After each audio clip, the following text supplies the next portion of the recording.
Je remercie le président Faki pour l'opportunité qu'il me donne d'intervenir ce soir encore à l'armée céleste. Je rends grâce à Dieu pour chacune de nos vies. On a le Seigneur Jésus-Christ.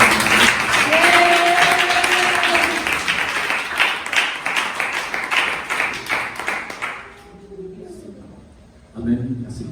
Je veux, avant de commencer, revenir d'abord sur ce que la jeune sœur a dit. Ce n'est pas Dieu qui a dit à Abraham, va prendre ta servante, c'est sa femme qui a dit, pas Dieu qui a dit.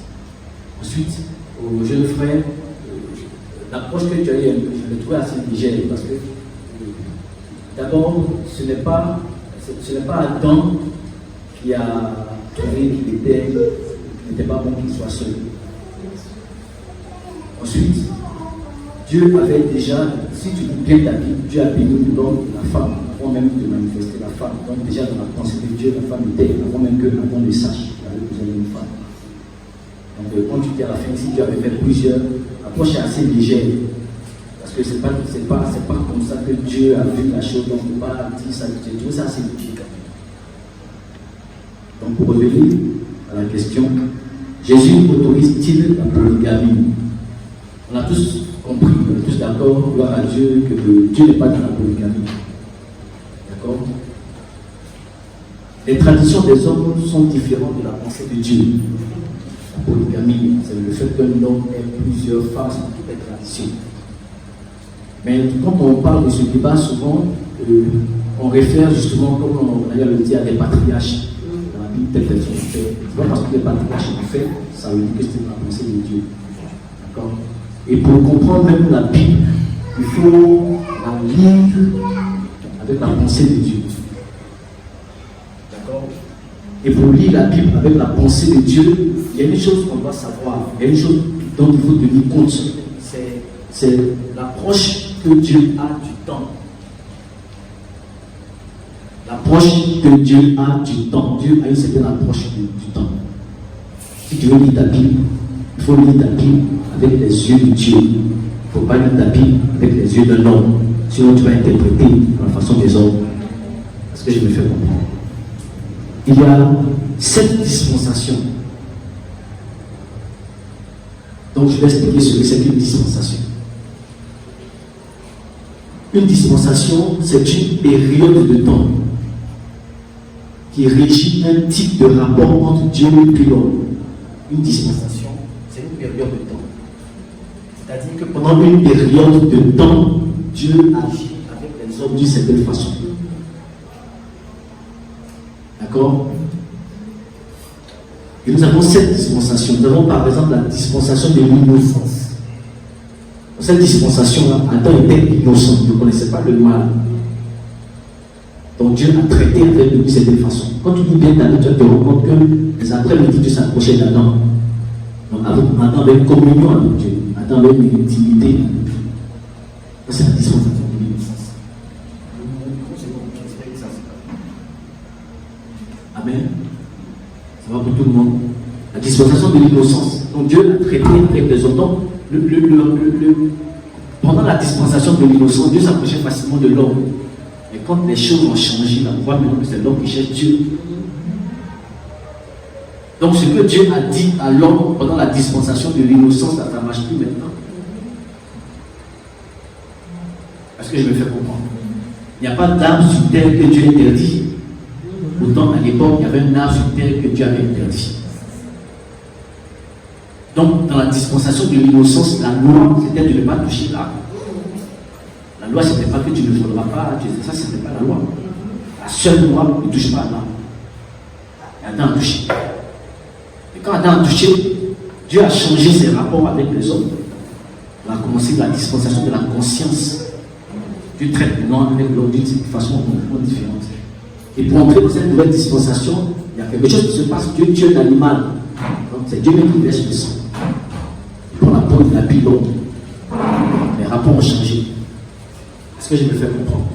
Donc dans cette dispensation, tout ce que Dieu m'a dit là, c'est en fonction de la dispensation. On est d'accord?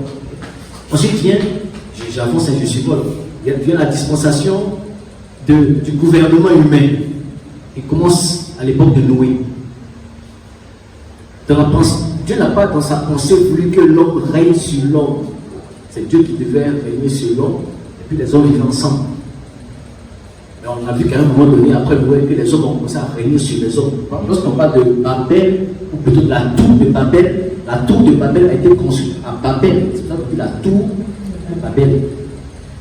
C'était une grande ville, une très grande ville, mais une grande ville sans Dieu, puisque depuis Adam, les hommes avaient quitté Dieu. Dieu s'était retiré. Donc les hommes ont commencé à se développer à leur manière à eux. Dieu n'était pas au milieu. C'est pour ça que d'ailleurs, à Babel, ils disent qu'ils vont élever un édifice pour montrer qu'ils sont capables aussi. Et Dieu a vu ça comme de la défiance. Est-ce que je me fais comprendre?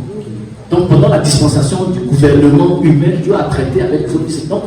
Donc tout ce que tu vas lire dans ta Bible, dans cette période-là, qu'on tient compte du fait que c'était sous une dispensation. Ça va pour tout le monde?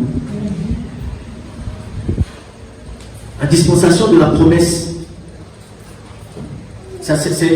elle commence lorsque Dieu fit une promesse à Abraham. Les nations, quand il parle des nations, c'est de nous qui parle. Donc il parle à Abraham de façon prophétique. Donc on voit ici que dans la dispensation de la promesse, Dieu parle à l'homme de façon prophétique. Il fait des prophéties, il fait des promesses. Et puis il appelle Abraham, et puis il tisse une alliance avec lui. Donne-moi ton fils. Donc il y a une promesse qui vient à ce moment. Dieu fait une promesse à Abraham, c'est pour ça qu'il est appelé notre père. Dieu fait une promesse à notre père. C'est à cause de la promesse que Dieu fait à notre père dans la foi que Dieu est obligé d'amener l'homme sous la loi pour que la promesse s'accomplisse. Donc la loi vient parce que Dieu a fait une promesse à Abraham. Mais la loi est donnée pour un peuple. Parce que si Dieu fait la promesse déjà à Adam, qui va restaurer l'humanité au travers de sa postérité. Donc Dieu a déjà une promesse en l'air à Adam. Il fait sortir Abraham à cause de ce qu'il dit à Adam. Il fait encore une promesse à Adam, à Abraham plutôt. Est-ce que je me fais comprendre? Donc ça encore, Dieu change ses rapports avec les hommes. Donc dans cette période-là, tout ce que tu lis dans la Bible, il faut le lire ça avec un certain esprit, quoi. Est-ce que je me fais comprendre? Et donc c'est comme ça que la dispensation de la loi intervient pour amener un peuple à voir la promesse.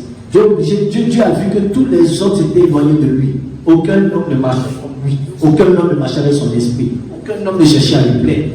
Les hommes avaient leur Dieu. Amen.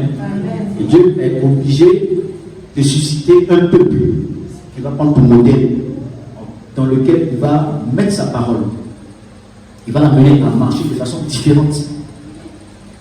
Parce qu'il veut commencer quelque chose de nouveau à partir de ce peuple. Donc il dit sur l'alliance et puis il les met sous la loi. Maintenant, à partir de ce moment, la nation juive, puisque c'est elle qu'on parle, la nation juive devient le peuple de Dieu. On est d'accord?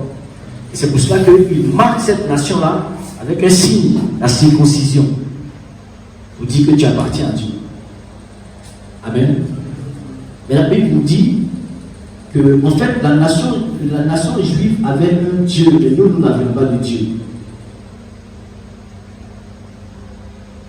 Nous étions sans Dieu.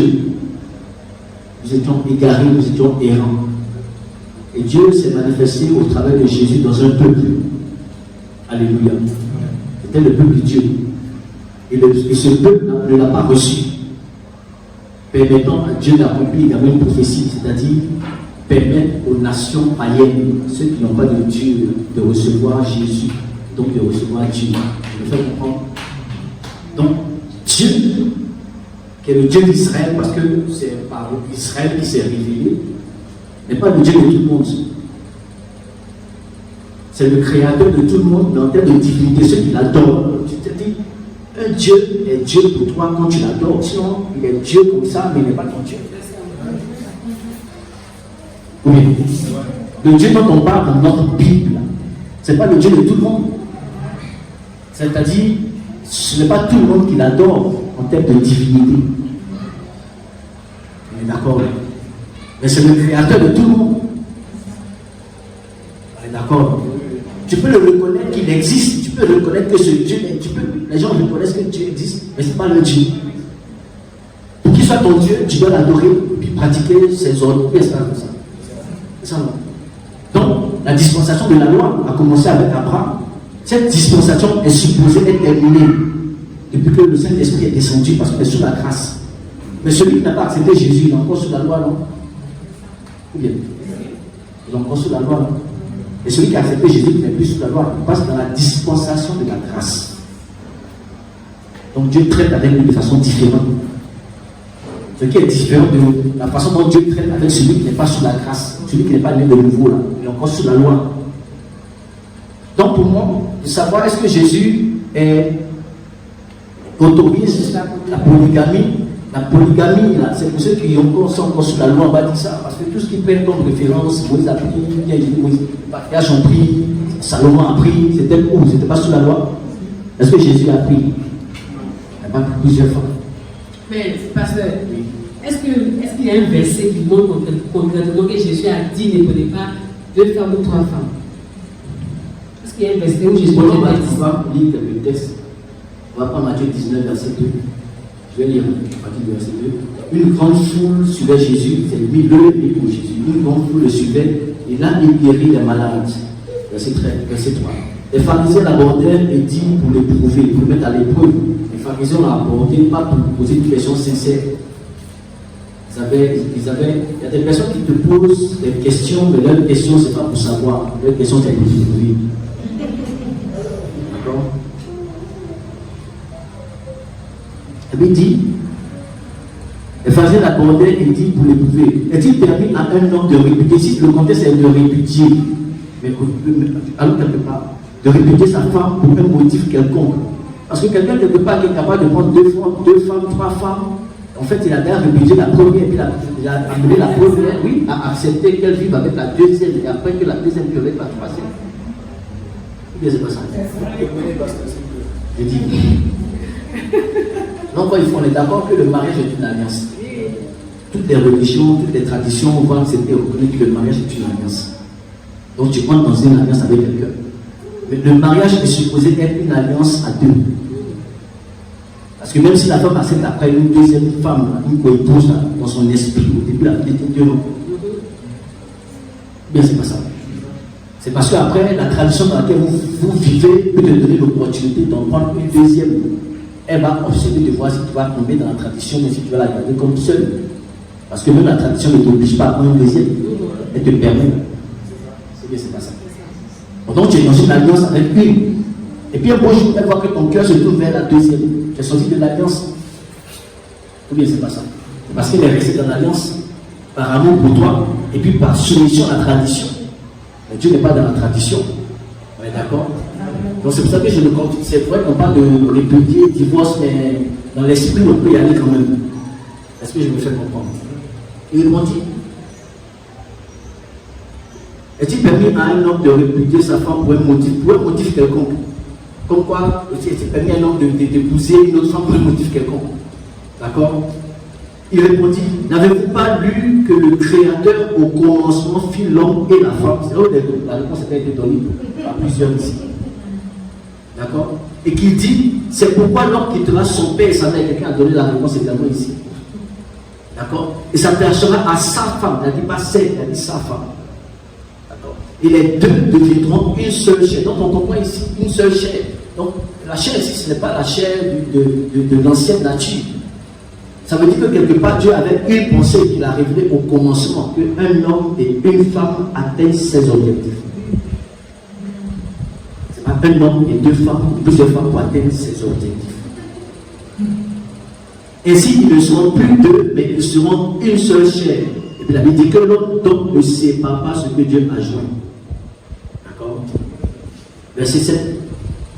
Pourquoi donc lui dire-t-il, c'est vrai que le renchérisse, Moïse a-t-il prescrit de donner à la femme une lettre? Bon, ici, dans cette même partie, c'est tellement qu'il était permis à l'homme d'avoir plusieurs. La même dans une période.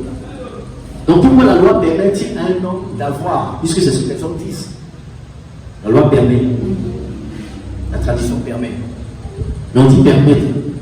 Donc ça te permet, ça ne veut pas dire que ce que tu fais est juste. Mais on te permet. Ça peut dire que c'est ton palier de compréhension, c'est ton niveau, ça. Donc on te permet.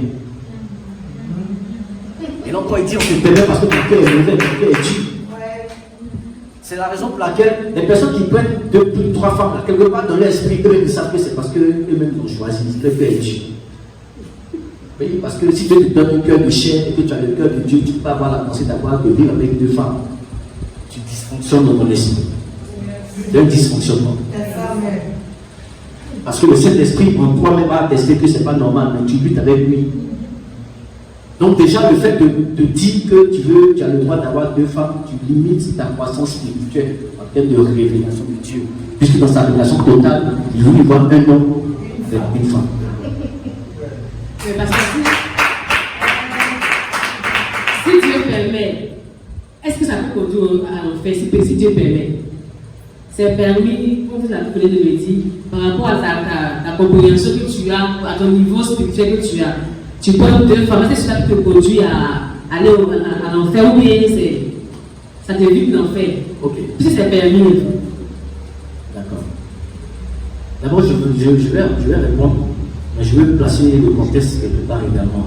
Ce qui concerne, est-ce que Jésus-Christ autorise la polygamie? Il y a l'antéchrist qui est en train d'arriver, de se manifester. L'antéchrist est à cette doctrine. La Bible dit qu'il y a certains humains qui vont être séduits.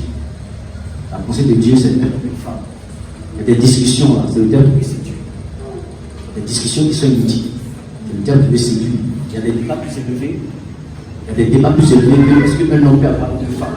Ça là, il y a des choses plus importantes à voir que de trouver des passages qui permettent que toi tu puisses vivre avec 2 femmes. D'abord. Ensuite, pour revenir à ce que tu disais. Je me demandais est-ce que ça t'a conduit à l'enfer, au fait de 2 femmes. Ensuite, chaque homme a une destinée. Et la destinée, elle est établie avant ta naissance. Tu brilles comme une étoile aussi longtemps que tu es dans le couloir de ta destinée. Est-ce que je me fais comprendre? Donc si tu veux rester dans le couloir de ta destinée, tu dois bien vérifier chaque chose, chaque choix important que tu fais dans ta vie. Il y a des choses qui peuvent te faire rater le but. Même si tu entres au ciel, tu es au ciel, mais en fait tu as péché. Le péché, c'est aussi le fait de rater le but. Tu n'as pas la cible. Et cible, là, il y a 10, 9, 8, 7, ainsi jusqu'à 10. On est d'accord? Tu n'as pas fait 10, même si tu as fait 9, tu as raté la cible. Mais tu es entré au ciel. Aussi pour toi, 9 te suffit. Gloire à Dieu pour ta vie. Mais celui qui fait 10, là, il a raté 10. Ça lui fait mal. Donc si, pour toi, avoir plusieurs femmes, ça te permet de dormir en paix. Gloire à Dieu pour ta vie. Mais arrivé au ciel, toi, tu rends compte que tu as raté ta cible. Pourquoi? Toi, tu veux dormir avec 2 femmes. Tu les as fait selon ta foi. Acclame le Seigneur. Acclame bien Jésus, acclame. Voilà. Pourquoi je dis que ça fait selon ta foi? La foi, c'est la compréhension que tu as de Dieu. La foi, ce n'est pas seulement l'expérience que tu as. Hébreux 11, verset 19. D'abord, en Genèse, Dieu dit à Abraham, donne-moi ton fils, ton unique sur la montagne que je t'indiquerai. Donc la parole de Dieu, c'est donne-moi ton fils. La foi que Dieu attendait, ce n'était pas que Abraham donne son fils seulement. La foi que Dieu attendait, c'est que Abraham finisse par croire que Dieu peut le ressusciter. Hébreux 11, verset 19. Donc quand Dieu a vu que Abraham a cru dans son cœur que Dieu pouvait le ressusciter, Dieu a dit, tu as eu la foi. Donc ce n'est pas l'obéissance de Dieu, son fils là, qui était selon la foi. Il a eu l'intelligence de comprendre que Dieu pouvait ressusciter son fils. Il a eu la foi. Donc si tu as conscience, si tu as cru que Dieu peut me donner d'avoir 2 femmes, 3 femmes, c'est ta foi. C'est toi qui as compris ça comme ça. Hein? Sinon Dieu n'a pas dit ça. Amen. Acclame bien Jésus, on va passer le micro à notre président sur la question. Alléluia. Que la grâce de Dieu soit avec vous. J'aimerais qu'on acclame le Seigneur pour les éléments de réponse que notre pasteur vient de nous véhiculer. Acclamez bien le Seigneur Jésus. On n'est pas venu ici pour impressionner quelqu'un. On n'est pas venu ici pour faire des choses qui nous font plaisir. On est venu pour accomplir le but de quelqu'un. Et c'est notre Père, c'est notre Créateur. Lorsqu'on me demande, est-ce que Jésus autorise la polygamie? La question est tellement bien posée que je ne peux pas te dire oui. Parce que Jésus, lorsqu'il enseignait selon le verset que notre pasteur est invité de ce soir a pris, Jésus a dit que c'est à cause de la dureté de votre cœur que Moïse, ou Dieu a demandé à Moïse de donner une lettre de divorce. En d'autres termes, au commencement, comme le pasteur l'a dit, Dieu veut, il a voulu que l'homme et la femme, c'est-à-dire Adam et Ève, soient les deux qui forment une seule chair. Et en dehors d'eux, il ne doit pas avoir de divorce. Non seulement il ne permet pas le divorce, et il ne permet pas qu'il y ait une autre personne dans la relation. Parce que je vous ai toujours dit à ceux qui m'écoutent toujours, pour comprendre une question ou pour comprendre une situation, il faut comprendre l'origine, il faut comprendre où ça commence. Si tu ne connais pas le commencement de la chose, tu vas te perdre. Je vous dis, si vous voulez une réponse dans ce monde, allez-y à la Genèse. Dans la Genèse, c'est toutes les réponses. Quel est le plan parfait de Dieu? Lorsque vous lisez dans le livre de Romains chapitre 12, verset 2, vous allez remarquer que Dieu a dit, ne vous conformez pas au siècle présent, mais soyez transformés par le renouvellement de l'intelligence, afin de discerner ce qui est bon, agréable et parfait. Donc là, le Seigneur donne 3 qualificatifs. Il dit bon, il dit agréable et il dit parfait. Donc dans la volonté de Dieu, il y a ce qui est bon, il y a ce qui est agréable et il y a ce qui est parfait. Dieu t'attend à la perfection, dis Amen. Dieu t'attend à la perfection. Donc celui qui divorce parce que sa femme, n'est-ce pas, l'a trompé, ou son homme l'a trompé, on peut dire que c'est bon. Parce que la Bible dit que Jésus dit, il est possible de divorcer dans ce cas-ci. Donc si tu divorces, c'est bon, mais ce n'est pas la volonté parfaite de Dieu. C'est pourquoi le Saint-Esprit même en nous, la Bible dit, lorsque nous sommes hors des voies de Dieu, et que nous péchons, il ne nous quitte pas. Il ne nous abandonne pas, mais il s'attriste en nous. Parce que la Bible dit qu'il n'attristez pas le Saint-Esprit. Donc ça veut dire que le Saint-Esprit lui-même qui est Dieu. Lorsqu'on est hors des voies de Dieu, on retourne dans les maquis, dans les voies de nuit, dans nos fétiches, on retourne dans tout. Or, au préalable, à rencontrer Jésus-Christ, il ne nous abandonne pas, mais il s'attriste en nous, il ne nous quitte pas. Donc si lui-même Dieu habite en nous, malgré notre mauvaise vie, il est toujours là, ce n'est pas toi qui dois divorcer. Parce que la volonté parfaite de Dieu, c'est que tu sois un avec une personne jusqu'à l'éternité. Devant un bon Amen. Et des personnes diront non. Mais il est écrit dans le livre de 1 Samuel chapitre 1, le verset 19, je cite, Elkana connut Anna, sa femme. Voici comment c'est écrit. Elkana connut Anna, sa femme. Or, selon qu'il est écrit, l'homme quittera son père et sa mère. Les deux deviendront une seule chair. Il s'attachera à sa femme. Donc il y a le pronom ça qui a été prononcé ici, qui ressort là, dans le livre de Genèse 2, verset 24. Donc il y a le pronom ça là, ici, dans ce verset, et dans 1 Samuel chapitre 1, verset 19, il y a le pronom encore ça, qui ressort. Pour dire que Elkana, lui, il avait 2 femmes. Il avait Anne et il avait Pénina. Donc, comment se fait-il qu'il a dit sa femme à ce niveau? Donc c'est comme si il ne parle pas de... C'est-à-dire que Dieu ne dit pas là, au commencement dans Genèse 2, que l'on doit avoir une seule femme. Mais là, Dieu est en train de dire que je parle de la femme d'Adam qu'on appelle Ève. Et de l'autre côté, Elkana dit, je parle de ma femme que j'appelle Anne. Donc s'il veut parler de sa femme, Pénina, il va utiliser encore le même pronom, ça. Non? Selon beaucoup de personnes sur Internet, des pasteurs qui prêchent ça, ils se basent sur ce verset pour dire que Dieu ne l'a pas dit de sa bouche que Dieu veut une seule femme pour l'homme. Alléluia.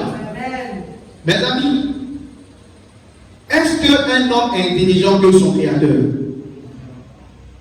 Est-ce qu'un homme peut être intelligent que Dieu? Donc ce que Dieu a institué, chaque fois que tu vas contre ça, qui périt? C'est l'homme. Et vous répondez bien. C'est l'homme qui périt. C'est l'homme qui périt. Parce que Dieu connaît le fonctionnement de l'homme. Il sait comment il a créé l'homme. Parce que si il vous dit, allez-y, pour faire comment je vais dire ça, pour avoir une pièce d'identité, allez-y, prendre votre extrait de naissance. Après extrait de naissance, prenez une photocopie de votre parent, papa ou maman, et allez-y à la justice, n'est-ce pas, au palais, et faites ce qu'on appelle certificat de nationalité. Après ça, venez au cyber pour vous envoler pour acheter le timbre. C'est 5 000 francs. Et après, allez-y dans le commissariat proche, et là, vous allez vous faire enrôler. Vous donnez un récépissé. Donc, vous montrez le processus pour avoir, n'est-ce pas, la carte d'identité, la pièce d'identité. N'est-ce pas? Donc, le processus là, il est important. Parce que si je suis pas le processus que je veux, le but, je ne peux pas y arriver. Je veux la carte aujourd'hui, je ne peux pas le commissariat directement. Donc, ça veut dire que si Dieu a cité fécondité, multiplication, après de remplir, ça veut dire qu'il n'a pas voulu remplir au début en même temps. Mais il veut que l'homme soit fécond et qu'il multiplie afin de remplir. Est-ce que vous comprenez ce que je viens de dire? Donc, Dieu n'a pas voulu remplir en même temps. Si c'était le cas, il allait prendre Adam, il allait mettre 10 femmes à ses côtés. Donc, aujourd'hui, il enseigne celle-là, deuxième, troisième. Donc, un jour, il a 10 enfants. Parce que là, c'est son objectif. Il veut qu'on remplisse la terre pour l'adorer. Mais quelqu'un qui veut qu'on remplisse la terre, il ne prend pas. L'homme a 12 côtes. Partez regarder. Il peut prendre 12. Et puis ils font femmes, 12 femmes. Mais il ne l'a pas fait. Il a pris un homme, il a pris une femme. Et les deux ont fait un enfant avec. Il n'a pas fait jumeau. Un enfant. Mais il veut qu'il y ait beaucoup de personnes sur la terre. Mais il n'a pas fait jumeau. Vous comprenez? Caïn est venu après Abel, ainsi de suite. Donc vous dites, ne voulez pas, n'ajoutez pas la parole de Dieu, ce que Dieu n'a pas dit. La parole de Dieu reste la parole de Dieu. C'est vrai. Ton papa t'a dit ne va pas à l'école. En ce qui concerne sa décision, c'est que tu partes à l'école. Mais quand tu es perdu, quand il va à l'école, tu vas t'asseoir dans le fumoir. Quand il va à l'école, tu t'assois au quartier pour boire, tu t'en boité, tu t'assois au grain, tu t'en vas faire yéyé. Tu rentres à la maison à minuit, tu as 2 de moyenne. Donc quand il est là, tu gaspilles son argent et toi-même tu ne peux pas aller à l'école, tu veux faire coiffure, ou tu veux faire couture, ou tu veux jouer au ballon. Donc ton papa ou ta maman se fie à ton jugement. Sinon à la base, c'est pas ce qu'il veut, mais il te permet. C'est ce qu'on appelle, Dieu dit à Moïse, si, n'est-ce pas, la personne veut divorcer là, il faut permettre ça. Parce que vraiment, leur cœur est trop dur. Au moins, patienter jusqu'à ce que le Messie arrive. Donc, le Seigneur a permis des choses pour que l'homme puisse vivre avec lui un peu, jusqu'à ce que le Messie vienne et qu'il restaure totalement le genre humain. Amen. J'ai une question. Comme ça a été éclairé aujourd'hui, et si il y a une personne qui se trouve dans ce même cas présentement, comment il fait? Il a 2 femmes. Il a eu des enfants déjà, 5 ou 6 enfants. Il libère une, les autres, il fait comment? Ok. Déjà, est-ce qu'on peut le voir ici, mais on autorise 2 mariages, 2 femmes dans un foyer? Pas 2 mariages, mais il y a autant de dots. Maintenant, elle je ne parle pas de dots. Est-ce que tu gagnes la mariée? Je parle dans la mairie. C'est une seule femme. Donc, la mairie même te dit de marier à une seule femme. Ceux que tu condamnes, tu dis qu'ils ne sont pas bons là. Et il ne pas être la société, quoi. Même la société dit qu'il faut te marier à une seule femme. Mais si tu as pété, tu as hors des voies de Dieu. On dit, dans les nations où on se marie, il faut avoir un seul homme. C'est-à-dire qu'ils ont transgressé. Mais dans la transgression, on dit une femme quand même. Mais toi, tu dis non, toi, tu veux 2.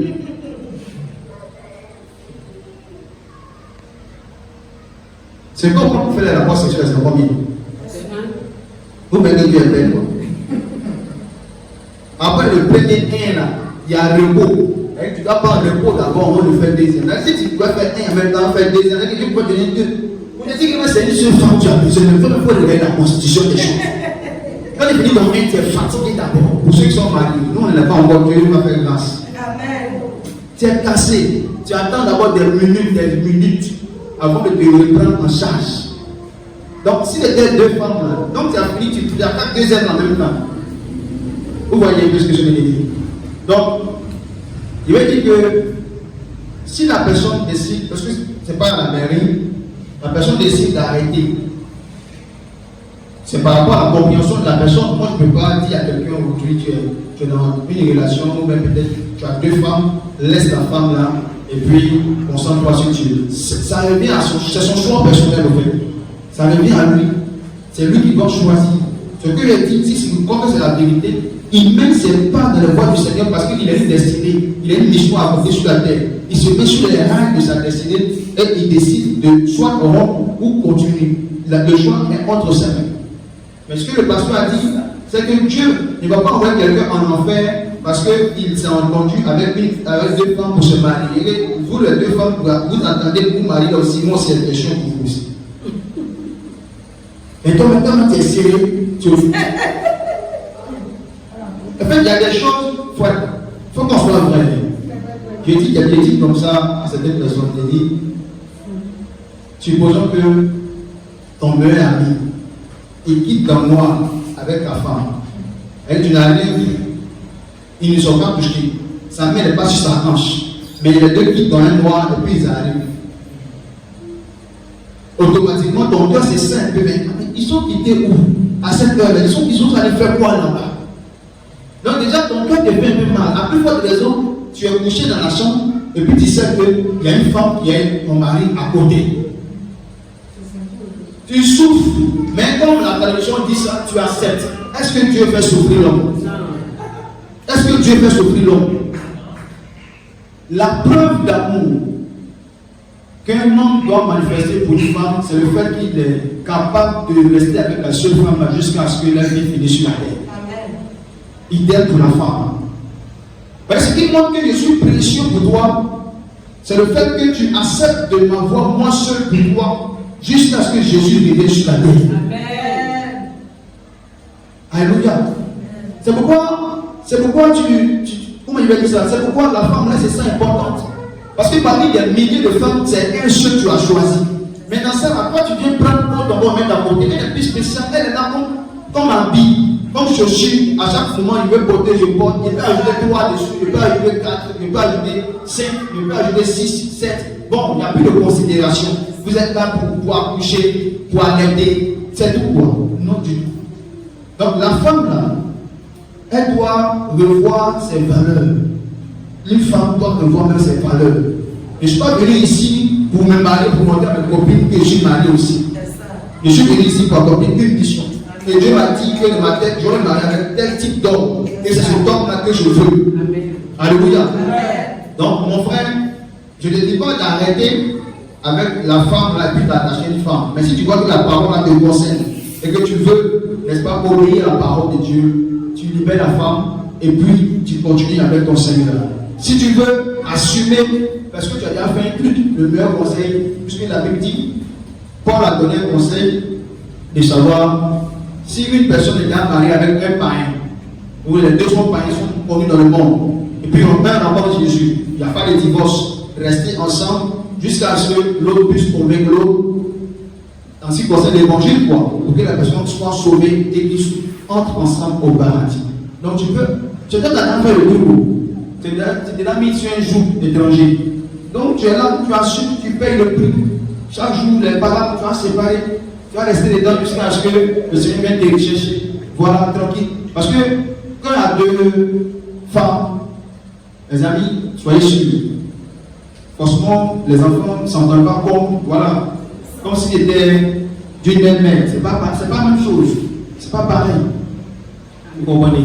Donc je demande à la personne de ne pas se précipiter pour faire le choix, mais de parler avec le Saint-Esprit pour que le Saint-Esprit nous conduise. On acclame le Seigneur. Acclame bien Jésus. Acclame. Amen. J'espère que vous avez été parce que moi j'ai compris beaucoup de choses ce soir par rapport à la prédication.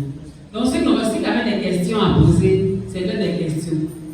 Tu lèves ta main, tu poses ta question et puis le pasteur et notre président vont répondre à ta préoccupation. Mais qui a une question?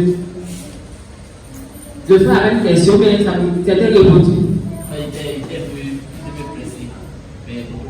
Ah, mais on acclame le Seigneur.